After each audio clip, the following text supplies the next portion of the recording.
When reporting in economic terms, hawks and doves are two birds of a feather who don't flock together. It's not entirely clear when the analogy of using birds to describe monetary policy first came about. Now, both birds have been long-time war metaphors in the press, but the financial media only widely adopted them in the 80s to describe a central banker's sentiment.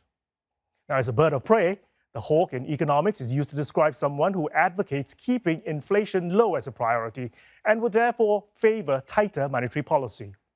A hawk would then trim the purchases of government bonds and raise interest rates to restrict monetary supply. Higher rates makes borrowing more expensive, so consumers and businesses are less likely to take out loans to make purchases or investments. The result? Keeping a lid on the rising cost of living.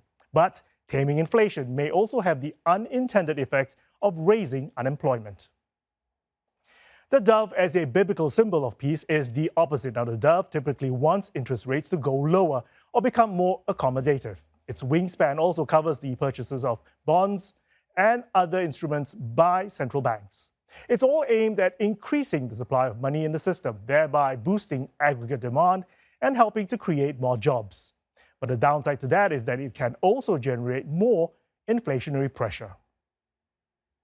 In the case of the US Federal Reserve System, policy is set by a board of 12 members who are a mixture of hawks and doves. And they decide at a Federal Open Market Committee, or FOMC meeting, the federal funds rate, which with the best information that they have. Now, this benchmark interest rate can only go up or down, and hawks and doves on different perches when they make the pace of hiking or hiking at all. There are centrists too. Now, current US Fed Chair Jerome Powell, for example, he's been given his own bird call, Pigeon, which is suitable because he's the carrier of the central bank's carefully worded statements and messages, always something that financial media and investors parse and peck at incessantly, using their eagle eyes as they search for meaning in central bank speak that's not always as straight as the crow flies.